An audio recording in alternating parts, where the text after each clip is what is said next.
his expertise about the Micronesian communities. Paul is the president and CEO at PREL, and I would like to welcome him. Thank you so much, Paul, for being with us. Paula, thank you very much. And Lexi and Jen, good morning, everybody. We're going to talk about supporting Micronesian students and families. You notice I've invented my own little acronym at the bottom, helping WESLs, I call them. You probably have worked with ELL students. This stands for English Language and Western School System Learners. Because if you've worked with students from Micronesia, you probably learned that the language barrier is one thing. The entire Western school system is a much bigger and more difficult barrier sometimes. Next slide. So as we go on, I like to talk just a little bit about myself first so you can have some confidence I know what I'm talking about.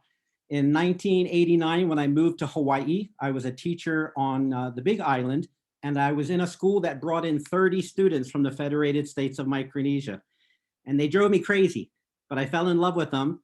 And in 1993, I moved to the Federated States of Micronesia, lived on Koshrai and Chuuk for about 25 years of my life.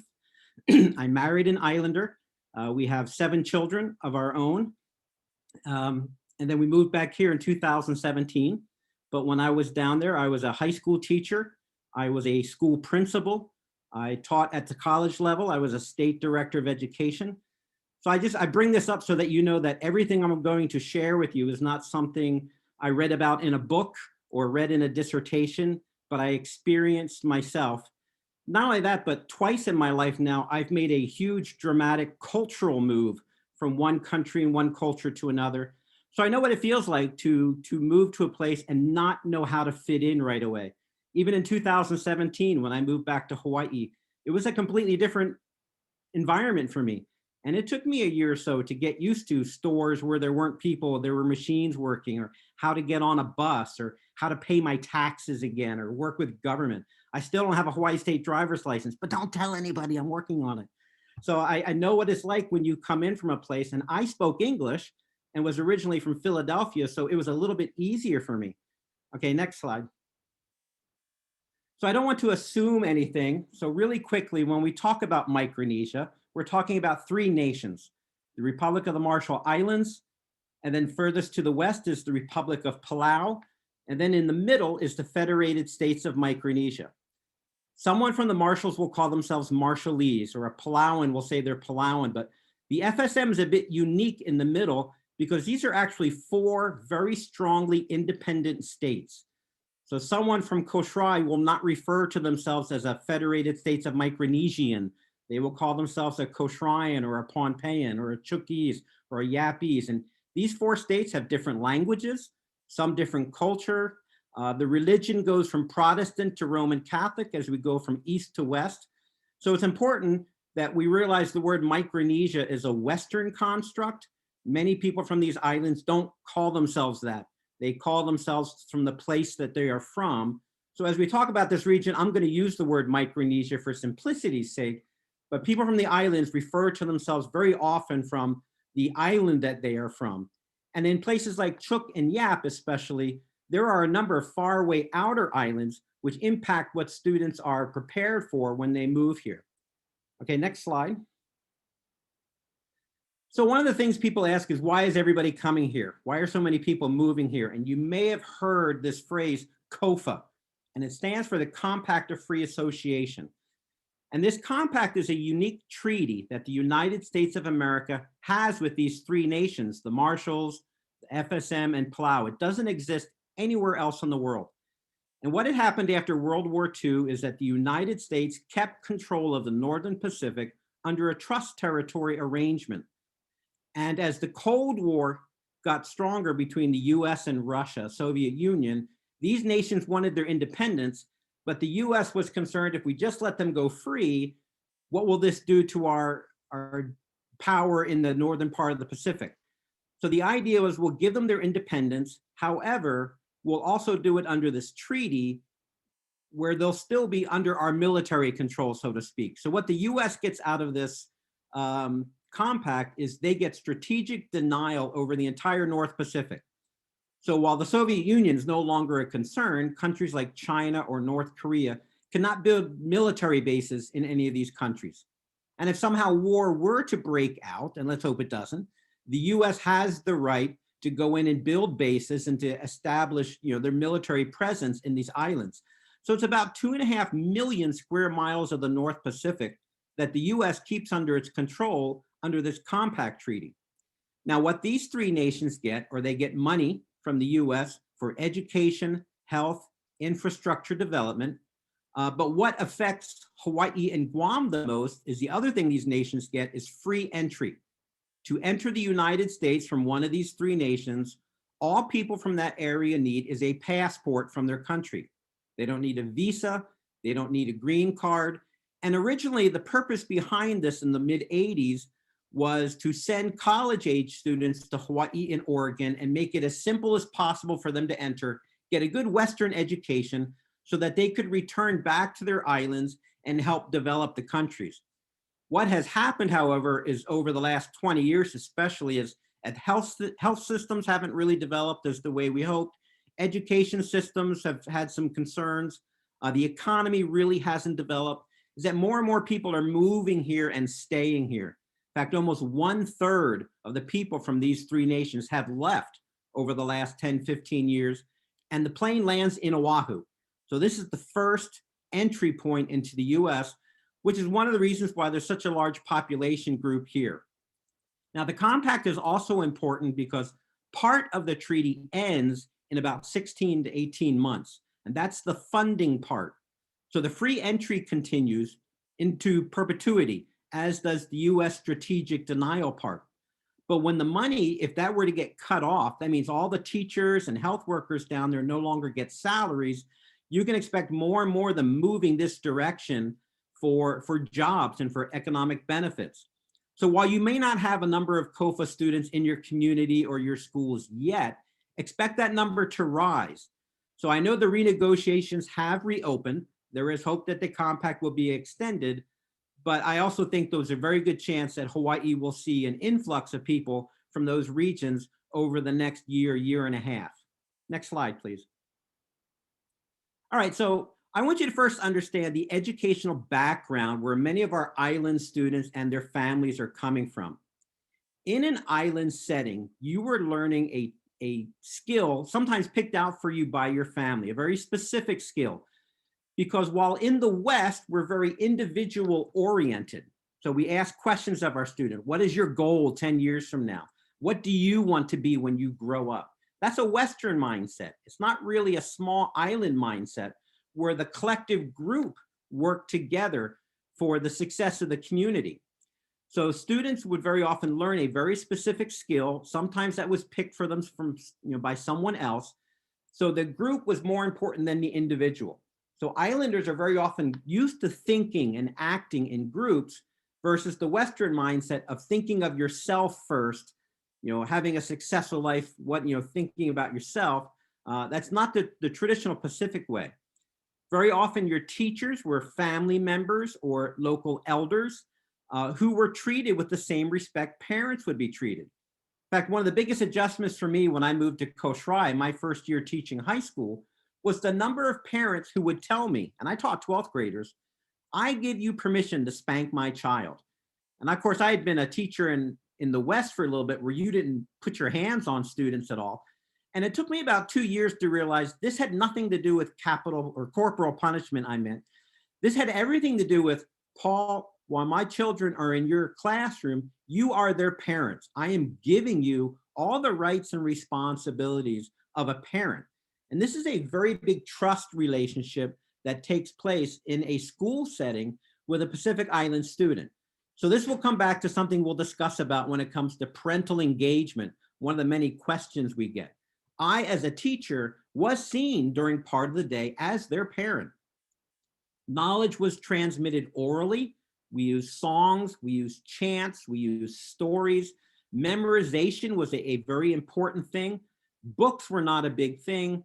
Writing was not the big thing, but oral transmission. Now, again, from the West, if you've been Maslow'd to death like I was as a young educator, we often put oral and memorization down at the very bottom of the best way to learn things. Critical thinking comes at the top of the pyramid. But to a Pacific Island student, this was a very important way to pass information. Now, if you think about it in the West, I know when I was in elementary school, we played that game where you sat in a circle and the teacher would whisper a sentence to the first student, who would whisper it to the next student, and it would go around in the circle. And by the end, the sentence had nothing to do with what the original sentence the teacher had given us. And the lesson was almost, see, you can't really trust the spoken word. It's important to write things down and to read them. But this grossly undervalues what Pacific Island oral transmission meant. If the life of the village was laying in the hands of a navigator who had to know hundreds of star patterns, it was crucial that this knowledge was transmitted and learned seriously in an oral way. So you may find a lot of your students do very well on spelling tests, on memorization of facts, but when it comes to writing a paper that answers why something or showing critical analysis skills, they may be a bit behind on that. They just learned for generations a completely different way, and they placed much more value on it than we did in the West. Assessments were always done hands-on. You didn't sit in a classroom and take a bubble test for 3 hours one day. You were outside showing that you had mastered this skill because, again, the community depended on it. So there was a different way of testing. And cultural activities are part of an education. So if you're on a small island and there's a funeral, there won't be any school for a couple days so that students can attend the funeral. That's education. If there's a community activity, could be a wedding, could be a canoeing competition, anything like that is seen as the same as sitting in a classroom. This often affects, even still today in Hawaii, attendance. If there's something else going on in a household of one of our COFA children, the parents value that as highly as they do the classroom experience. So that to them, they're not so much skipping school or being absent, they're partaking in education in a cultural setting because this is how they need to know how to live. So by the way, I want to do a quick pause to say, I'm not condoning all the things that are driving a lot of us crazy as educators here in Hawaii, but I am trying to give a better explanation of the system they're coming from and that there might need to be an adjustment time as they get used to a Western way where we've really compartmentalized education into the classroom building during the day. Okay, next slide. So some of the issues we're finding here in the state of Hawaii is when students show up from these nations, their paperwork is a mess. Very often on a small island where everybody knows everybody, we don't see a big need in paperwork. Couple that with the fact that Kofa Island students often go by a number of different names and spellings of those names. So they may have one name that's spelled 4 or 5 different ways. They may have one name on their passport, one name on their birth certificate. Their parents may sign their names different ways. And then you add that to the fact that that may not even be the name they're ever publicly referred to. We're real big on nicknames or names of relatives being used. Very often children are adopted from one family to another, and that can happen at different points in their lifetime where they may take on the first name of their father as their middle name or last name. So again, while this works on a small island where everybody knows everybody, when you suddenly show up at McKinley or Farrington High School with 9 different spellings of a name, it causes frustration here. And you add that to a fact where somebody on an outer island to get mail back and forth is not the same as just sending an email asking for an updated transcript.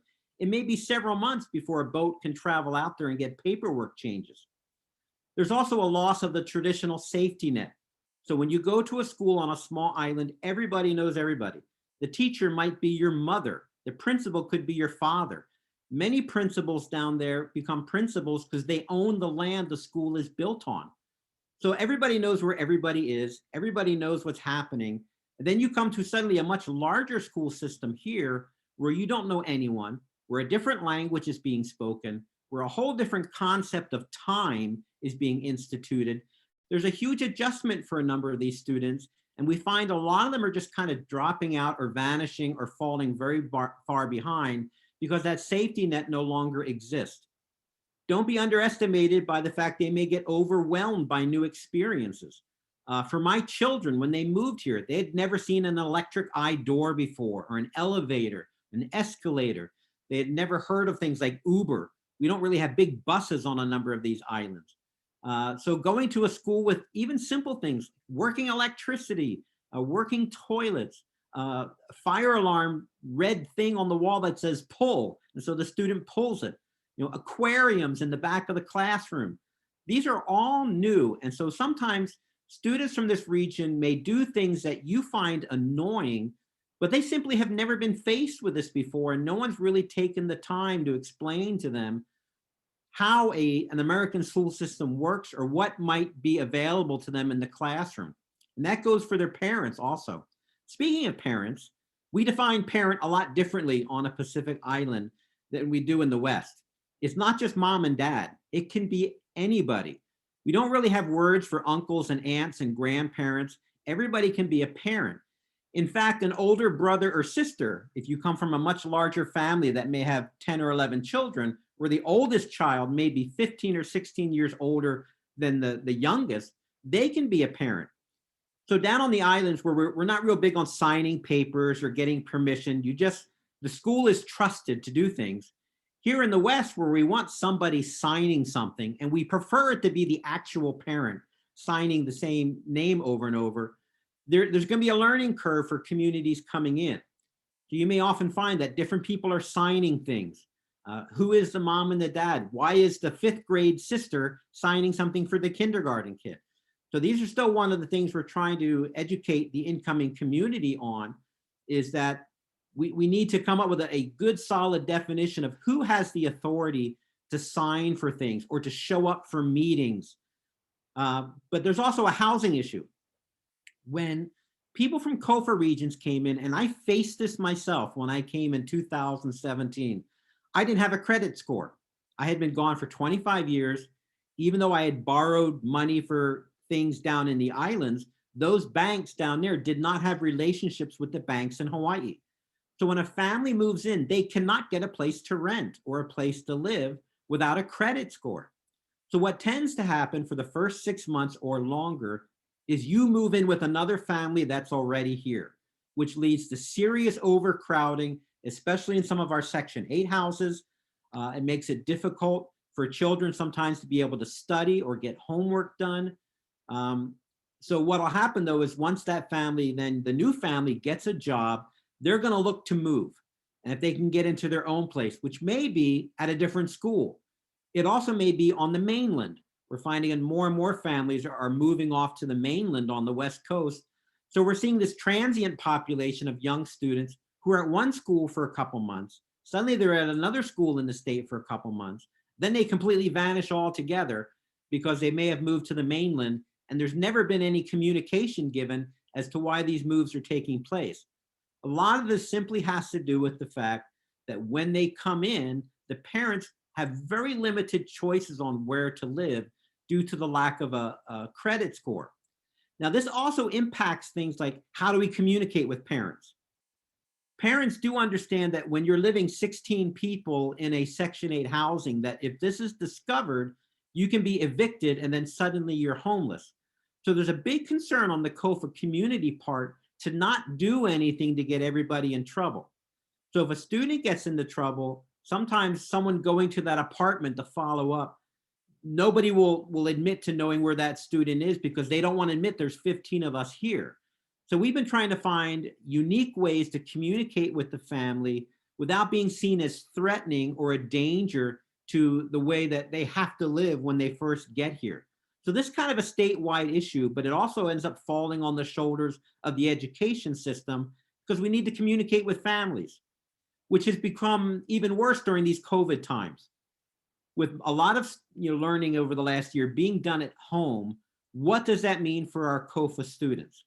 School is one of the best places for them to go and learn because they're free from a number of the cultural chores and obligations they might have, especially our younger female students who do a lot of the cooking and cleaning and taking care of other children in the house. To be able to go to school frees them up from some of that. To go back home means they may not have time for their homework because they're doing work at home. COVID, for the longest time, had a lot of these students at home. And so when we passed out things like tablets or small computers or set up, my daughter goes to a school here and does class dojo. That's one thing for her to be able to have access to equipment, because I understand how important it is for her to have that. In a situation where you may be a third or fourth grader in an apartment with 15 other people, some of whom are older relatives, you don't have the authority to tell them, don't take my computer, don't use my tablet. So it gets difficult for the child to get on. Also, when we send messages to the parents through Dojo or through the phone, we are often operating under the assumption that everybody has an individual phone, when there just may be one or two in the apartment that everyone shares.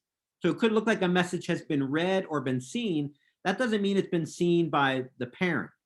So that's one of the issues we're finding, is that while some of our Western children, the parents understand the importance of setting aside this technology for the children, it is seen as shared technology in a number of these COFA apartments, making it difficult for our children to have access during these times.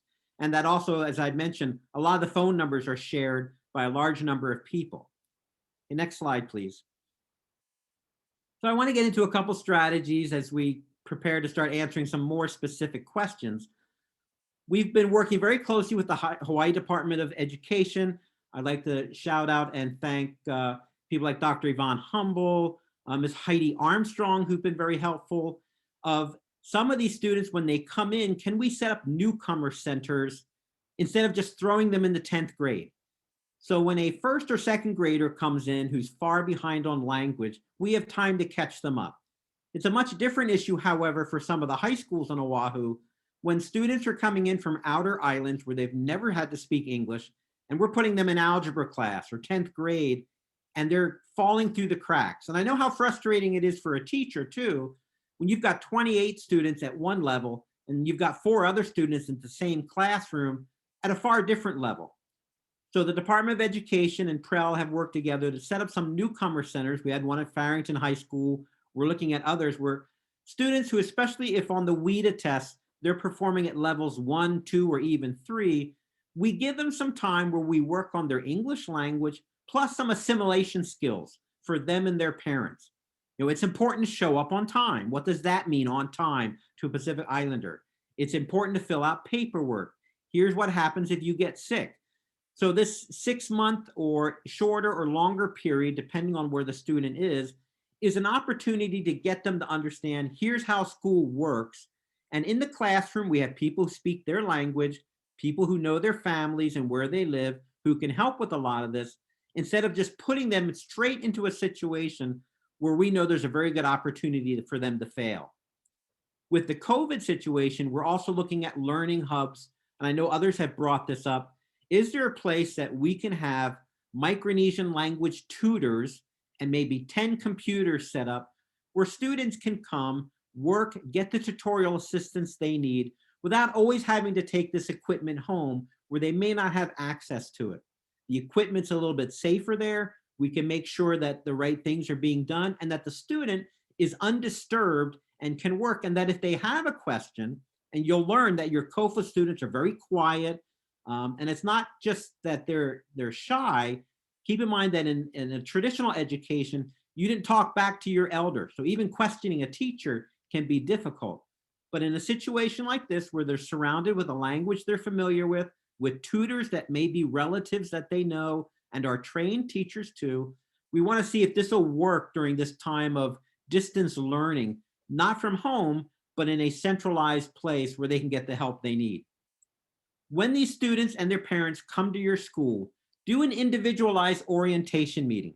Now, PTA meetings, you'll be happy to know, are failures all around the world, not just in America. Our good parents always show up. The parents we don't want to meet with, the parents of the students we really want to talk to, tend not to come. You add in the fact that a lot of our COFA parents, especially the older moms, may not be very fluent in English.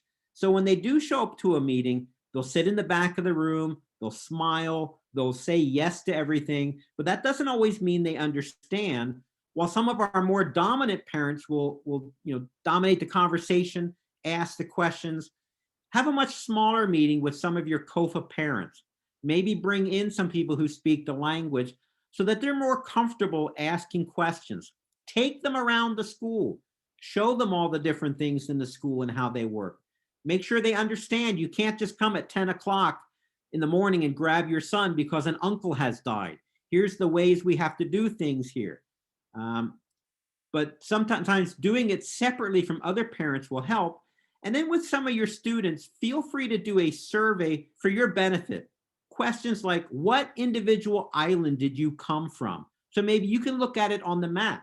Is this an island with 300 people? An island with 10,000 people? Did it have electricity and running water? Get a better understanding of them. One of the best questions you can ask, and it's important to keep this information, as private as possible, is how many people are in the living space you are in? Are you coming from a traditional house where there may be 5 or 6 people? Or are you coming from some place where there's 15 or 16? To help you understand that the student may have a number of chores when they get home and can't just focus on classwork. Really try to build, get to know the community leadership. So in the Marshallese community and a number of other communities, there are sometimes local mayors from some of the outer islands who are here for health reasons. There are often, churches with local pastors that are here, which we talk about in this next point. Find out who the community leadership with is. Try to make an effective tie with them with your school so that when there are issues, a student has vanished for 2 weeks, or there's a discipline issue, that person can be a huge help because they speak the language, they know where the family is, they aren't always seen as threatening. Am I going to get kicked out of our apartment if someone from the school visits versus, oh, I know my pastor or this traditional leader is also my uncle.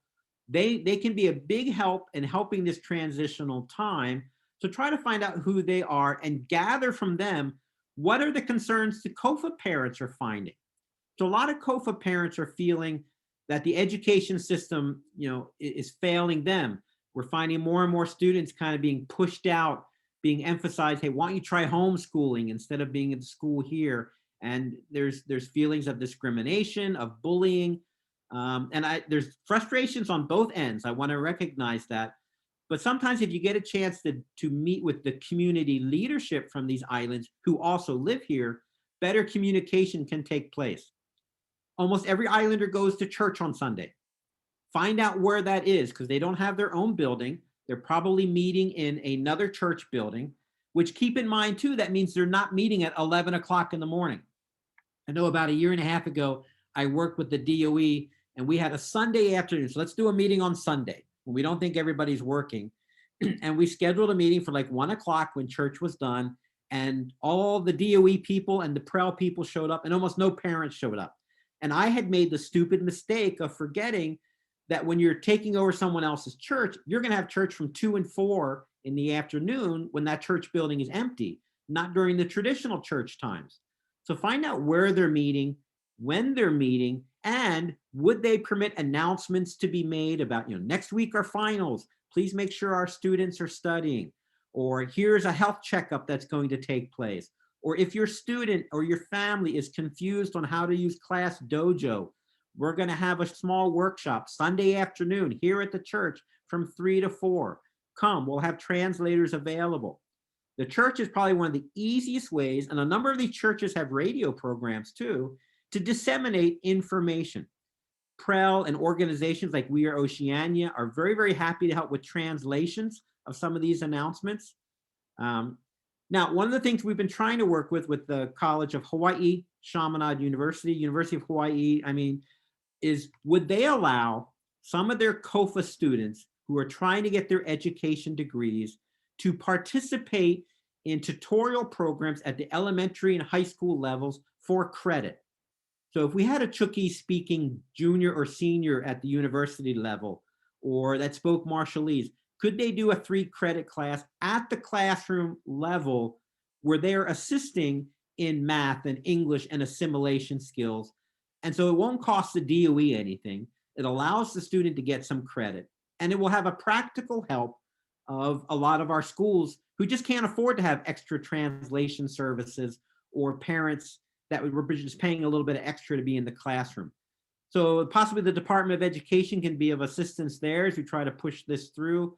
But there are a number of Marshallese, FSM, and Plow and young people in our statewide college systems working on education degrees, who I think could play a very valuable part at the classroom level.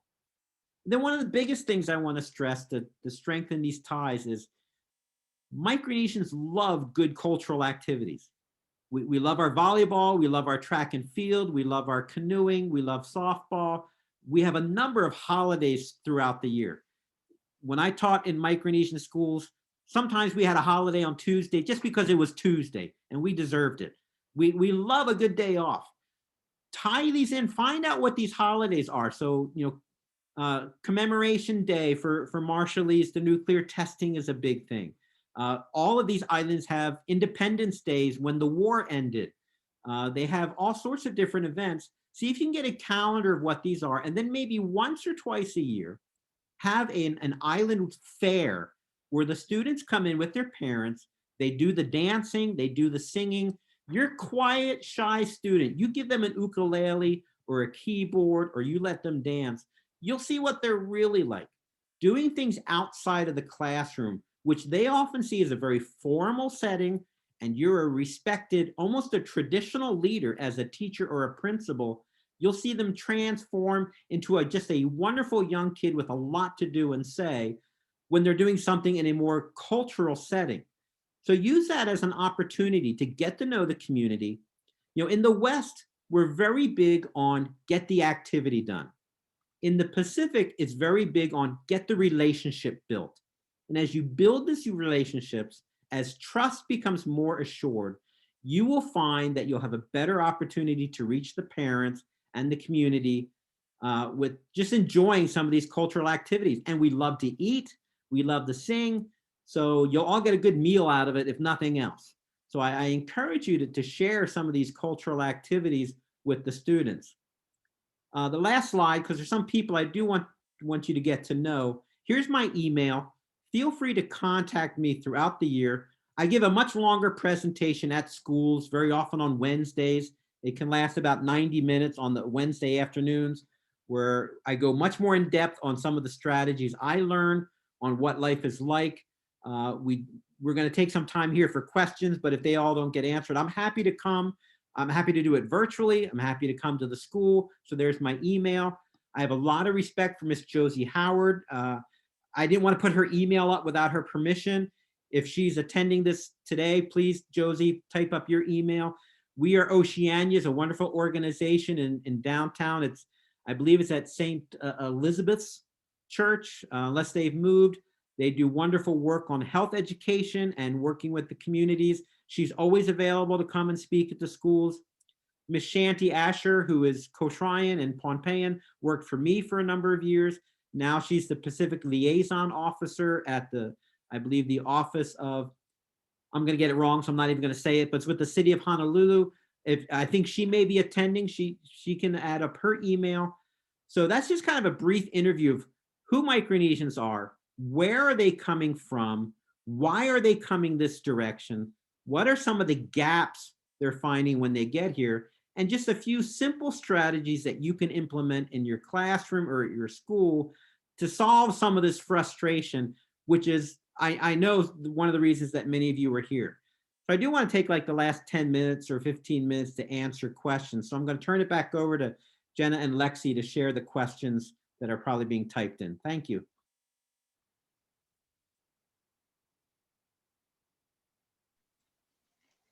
Yes, please include your question in the chat, but also feel free to unmute and ask the question directly to Paul. And thank you, Paul, for sharing all these wonderful ideas and resources with us.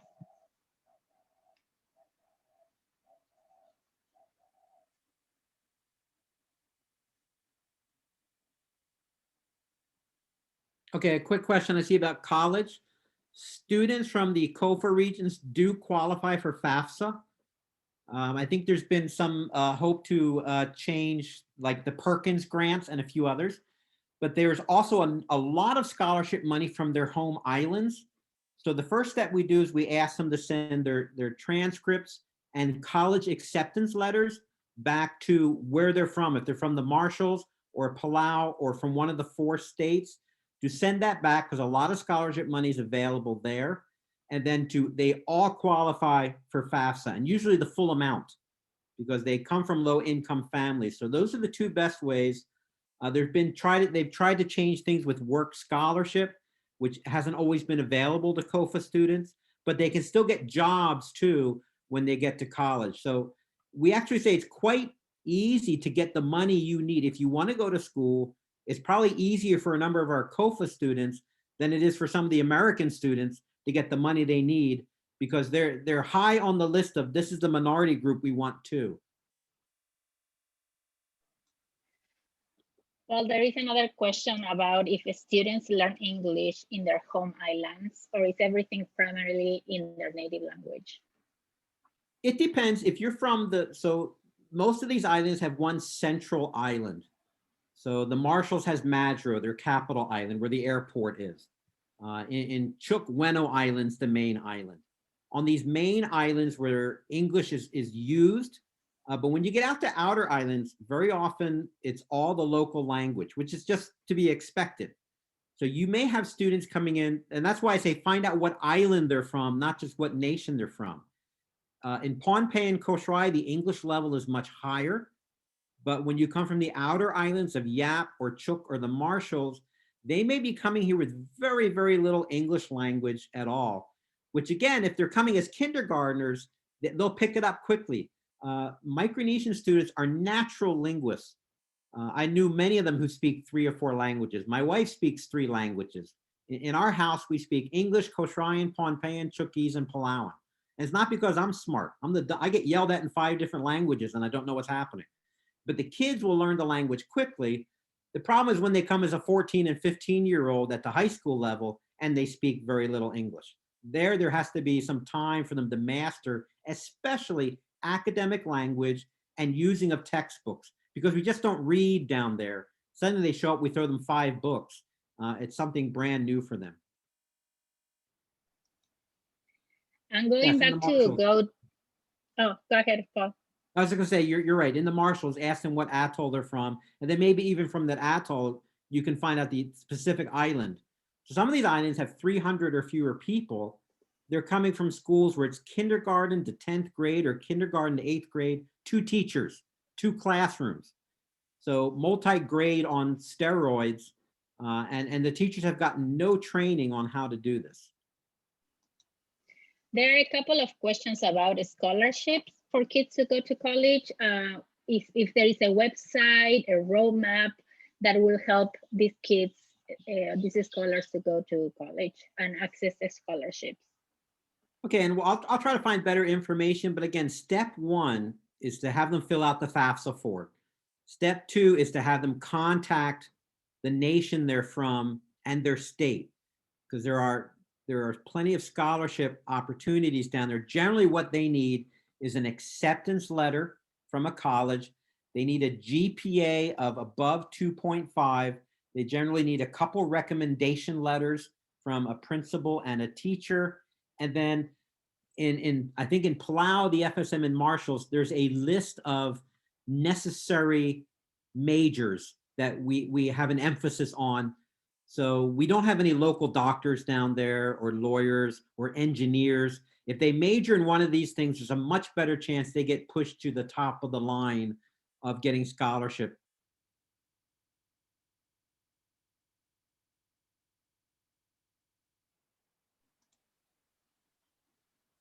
So there is another question, I don't know if you can see it, about how to engage parents.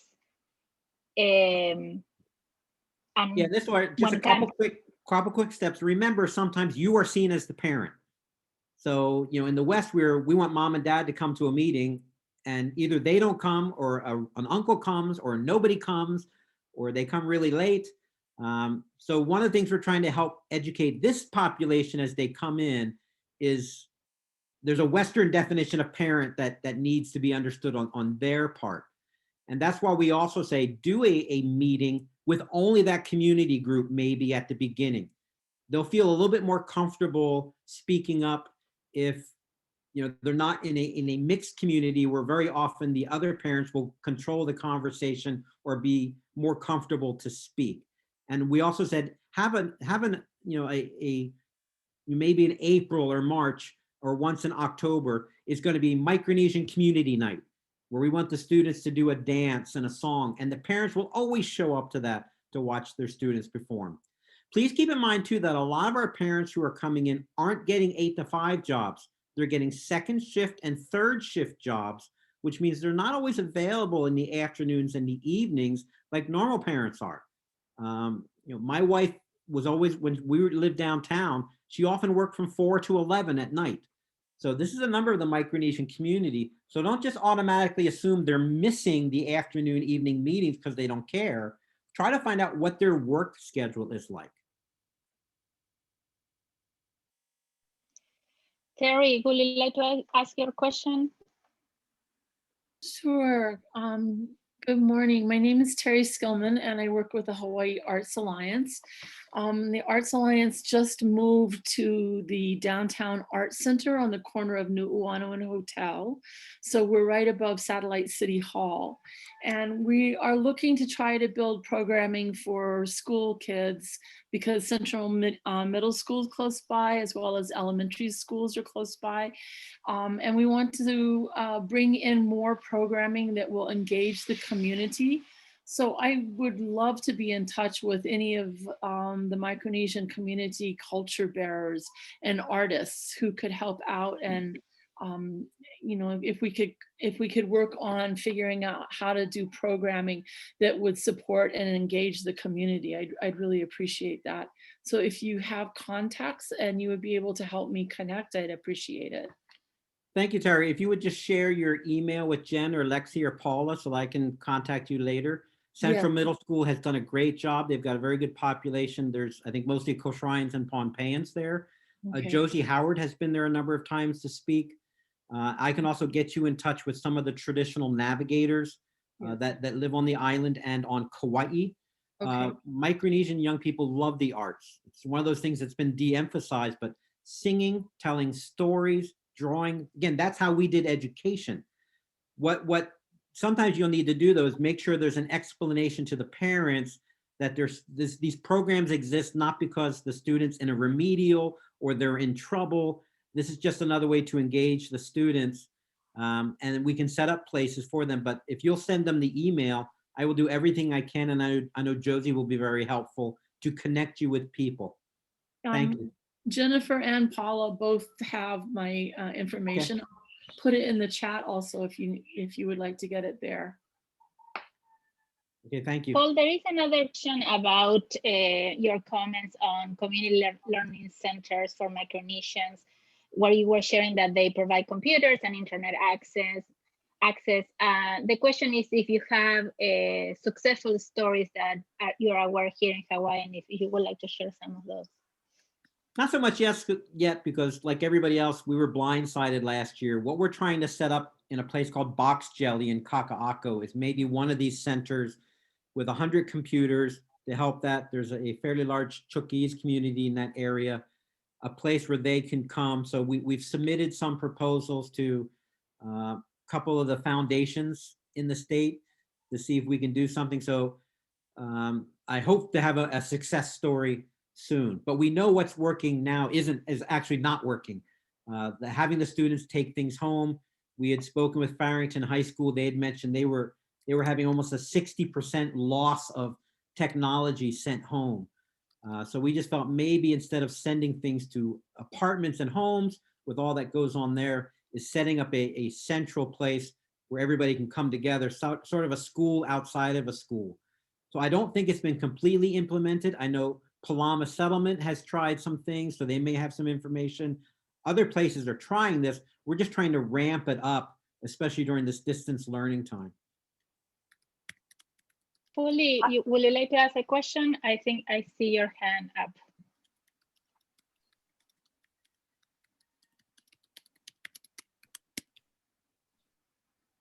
Okay.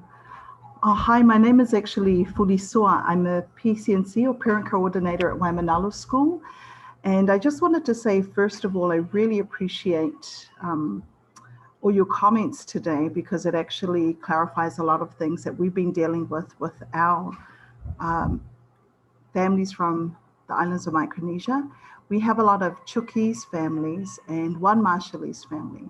And one thing I just wanted to say was, because we're in Waimanalo, we don't always have access to some of the resources that maybe other schools in Kalihi or in other parts of the island actually do have.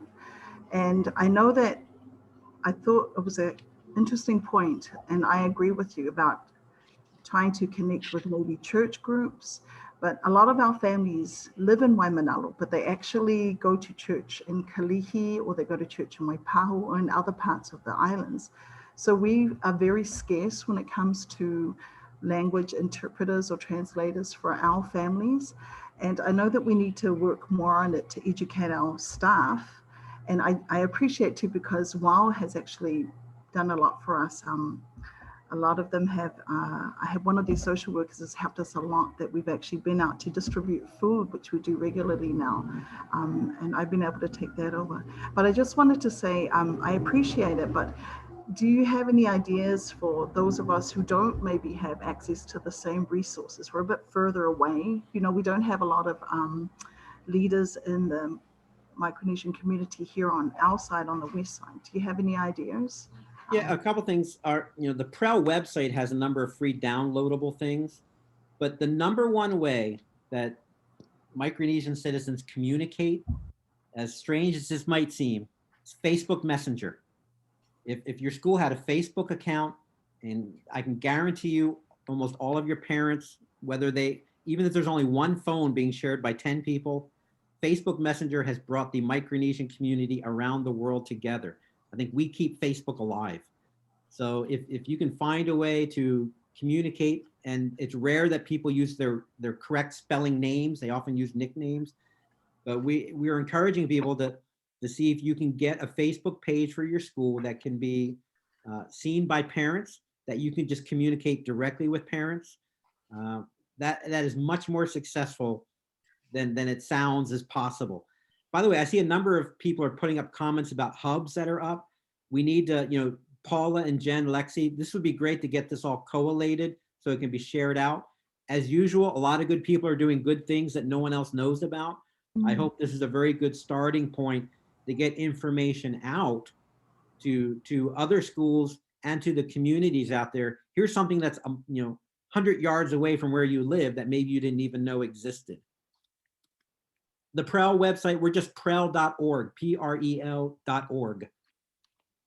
Barbara Tong has a question. She has her hands up.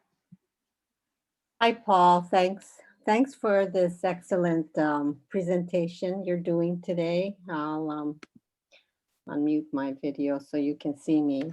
But I run the Waipahu Migrant Resource Center in Waipahu, and we've been doing a lot of things with the community, including after-school tutorials, although right now we're not open because of the COVID. We're doing a Wi-Fi ban type of project with DOE and ELL programs out there. But also we were doing things with the Marshallese women on crafting, and we had connected with Waipahu High School Micronesian Club to work with the students. We're still very interested in keeping that connection going with our Marshallese women who have been doing a lot of crafting on their own during this COVID time. They've even sewn masks to be donated to the Marshallese consulate offices. So we've been doing a lot of things with we have 2 steering committees, which we organized within the community, the Marshallese and the Chuukese community. And we feel that this has been our connection to the community, because these are folks living in the community that can let them know about the resources that are there. And my question really is anybody working on interpreters, developing interpreters for the state of Hawaii? Because there's been a real lack of language access for this community. And they've been relying on a lot of our resources with DOE, the folks that go out to work with the families. And our resource in Marshallese and Chuukese are extremely busy doing this, not only with DOE, their DOE hat, but also the outreach into the community that needs access or help with accessing rental, utilities assistance, unemployment. There's a lot of need for interpreters in the community. And I really want to see kind of a more effort put into the state. And I like your ideas about, you know, using the students at the high school or college level. I feel that there needs to be a track from high school to college where we develop these interpreters so the state, because they would get a job. They would get a job automatically because there's such a need. We get called all the time for interpreters. So I want to see something developed that can support this. And everybody's relying on We Are Oceania, and they are strapped. So looking at other agencies where they don't have the interpreters for these folks, and we have to help them with being the transition into getting them resources for their community. So I would like to see kind of a more effort to developing these interpreters, even from the high school to the college level. And I would like to know if this is a possibility that you can lead from PREL. Well, we can definitely try. And by the way, my humble apologies for not publicly recognizing and calling out the amazing work that you do, Barbara. Barbara is just doing wonderful work up there. She's been very helpful to a number of people. So I'm sure she doesn't mind if her email is posted and shared with people. So thank you for all you've done, Barbara, over the years. And you're right. You'll often notice that when your parents come to meetings, that they may bring their third grader to interpret for them. Yeah. We've tried to do this because we think it would help that community get work. If you combine all the languages, Chuukese, Pohnpeian, Marshallese, and just call it Micronesian, it's the #1 second language in the state. So even though they're all different languages, it is the biggest need we have. So it has been brought up a number of times. And this, again, is why we've talked to the college about put something in place where these students can get college credit for helping. They're learning a skill, a marketable skill. They're helping younger students. So that's just something we all need to, I think, raise a little bit more. We do a lot of written translation work for the courts, for documents. So if you need a handbook translated, but we don't have anything super official yet. I know WOW does a lot of that too. But it'd be nice if, schools just can't afford to hire someone who comes in and translates Chuukese or Marshallese right now. It's just with the budgets the way they are. But I think this is where the college could really help. Yeah, and I think right now schools are developing pathways, what they call pathways, like Waipahu High School is. And these pathways can embed interpretation if the students are Marshallese, Chuukese, or speak even Filipino language. It can be embedded into their course curriculum so that as they get to the community college level, if there was something developed on that end level to give them certification, that would give them a job as soon as they step out of the college, and it would be lucrative. You're right. We call it education with a point. Yeah. What am I learning this for? And it would really meet a number of needs. Thank you, Barbara. That's excellent. Okay, thank you. Thank you for your work and thank you for the presentation. Very good. Charlotte has a question. It's not necessarily a question as it is, I guess, a statement also, but thank you for having this wonderful presentation. We all, Ilana, we appreciate it. I hope you guys want to come and do a presentation for our staff. That would be wonderful, even on Zoom. But I wanted to say, I know that you're, Alan and I, we have a lot of Crushians. I'm dating a Crushian. And so what we use for translation is we use our church. So a lot of our Crushians all are going to a Protestant church. And then our pastor doesn't speak, but they have the Itawi, which is their young people leadership. Yes, thank you. And we use those leaders. We also use our community leaders because they pick different leaders every year and everybody votes who's going to be the community leader for that year. So we use those people to help us translate also, if anybody wanted to know for that. So we depend a lot on our church and how to help us with those kind of things. And we do a tutoring program and stuff through that, because Christians are very religious and are very strong in that. So my other question was if it was possible to have you guys come and even do a Zoom call for our staff, because our staff is, I wouldn't say frustrated, just not aware of these cultural differences. Thank you. Yeah, I hope it works out. We may end up being relatives, so then I would have to come. Most of the Yeah. most of the co-shrines on the Lanai are from my wife's village, and I taught a number of them in high school. So What's the last name? my wife's last name is Tara, but there's a number of Okay. families there from her village of Malum. So Yeah, we have a lot of, yes. a lot of co-shrines have moved to Lanai. So Yeah, we have, my boyfriend is a Jim, but his last name is actually Joe, but his family is Jim. yeah, so you're She's, learning already. yeah, she's born up, his mom's Bonapian, but the dad is Crushayan. Okay. But we have a lot of Jonas too. He's related through Yep. Jackson. Yeah, yeah. Thank you. Well, being 11 in the morning, the end of our hour, yeah, I would like to thank Paul so much for being with us. Jen is going to include the evaluation link in our chat, because we always want to hear from you about how this meeting went, but also how to improve future meetings. And I'm sure we want Paul to be back. I always ask for a part 2 of this conversation. I think there is so many questions that we have, and so many, ideas we want to share and figure out how we can support our neighbors the best we can. And yeah, so saying that, thank you so much, Paul. I don't know if you want to say anything else, or Jen or Lexi. No, thank you for the opportunity. And again, email me if you have further questions, and we're happy to speak at your school. Thank you, everybody. We'll see you soon. Have a nice weekend.